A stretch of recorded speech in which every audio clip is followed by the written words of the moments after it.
we are with Magnus NIlsson to talk about his new book, The Nordic Cookbook. Thank you so much for being here. We have many of them behind us. Thanks for having me. Thank you. So first of all, this book is not your recipes necessarily, but it's really an exploration of Nordic cooking. So it's not an extension of your previous book, which is about your restaurant. Explain a little bit about the concept behind this book. Yeah, so the first book was all about sort of my ideas and my food from the restaurant, my personal opinions basically. And this book, it's all about the actual everyday food culture of the Nordic region. And the only thing I did was to collect the recipes. Well, that's a bit, I mean, there's a lot of recipes in this book. Yeah, there are 736, I think.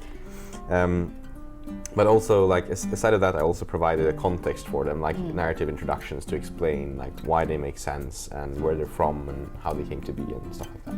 And so, I think obviously diners have become more and more familiar with Nordic cuisine over the last, not even decade, over the last 5 or 10 years. Yeah. Was it important to you to kind of put these recipes out there for people who sort of see Nordic cuisine through a highly specific light or only through the fine dining context?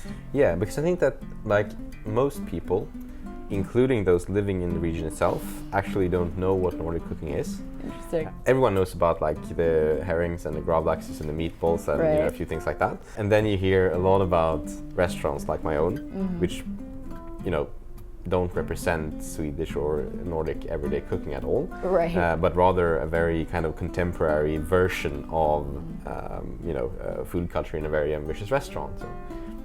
And so do you think that by introducing people through your lens that perhaps it makes it more approachable so that people don't just say, oh, well, you know, I don't know if I can have this, where they say, oh, this is a chef that I'm familiar with, that you kind of give them that context? I don't know. I think the important thing is to just make it accessible. Because the thing with Nordic food culture as well, that differs it a lot from, let's say, Southern European food culture, is that it is inherently inaccessible. Simply because, like, if you go to Spain, for example, you're going to have, like, loads of restaurants. You and I can go to a restaurant and we can be pretty certain that we'll be able to find dishes or a whole meal that kind of relates to the way people eat in their homes, you know. So food culture is carried 50-50 by homes and restaurants. In the Nordic region, like, I dare anyone to go to Stockholm or Copenhagen or Oslo, for example, for an authentic Nordic everyday meal in a restaurant. It doesn't exist. And why do you think that is? Like, I'm sure that historically it has to do with all kinds of, like, geographical reasons, you know, scarcity of population, climate and stuff like that. And let's talk about ingredients, because obviously in your last book, the goal was not to cook from that book. No. I would tell a story. In this book, the goal really is to cook from the book, but obviously there's a lot of ingredients that people aren't familiar with. So one of the things that you've done is tried to make them relatable. Talk to me about sort of the ingredients and how you've approached it for diners that maybe aren't familiar with a lot of these ingredients. The interesting thing is that if you look at, you know, the Western countries in the Northern Hemisphere, most of us have pretty similar produce. And then obviously there are exceptions from that with regional specialties and stuff like that, but that's not the bulk of the food culture. It's a small part. And, like, I actually did a little count last week or 2 weeks ago, and out of the 700 and something recipes, like 50 of them are recipes that no one is ever going to cook. I'm fairly certain, because they contain something that you just can't get. But they're still important to keep in the book because they tell something about the food culture. They're part of the story of the book. They are, you know. And then the remaining 670 something recipes, they are recipes that people cook on an everyday basis over there, which means that people can also cook them on an everyday basis here. This was a long journey for you. You know, you traveled a lot for this book, you photographed for the book. How has it influenced your cooking? Because obviously you've spent a lot of time now exploring parts of your own cuisine that perhaps you didn't know about before. Yeah, much more than I thought, actually, because I sort of figured in the beginning that it's all home cooking, it's not immediately relatable to what I do, and so on.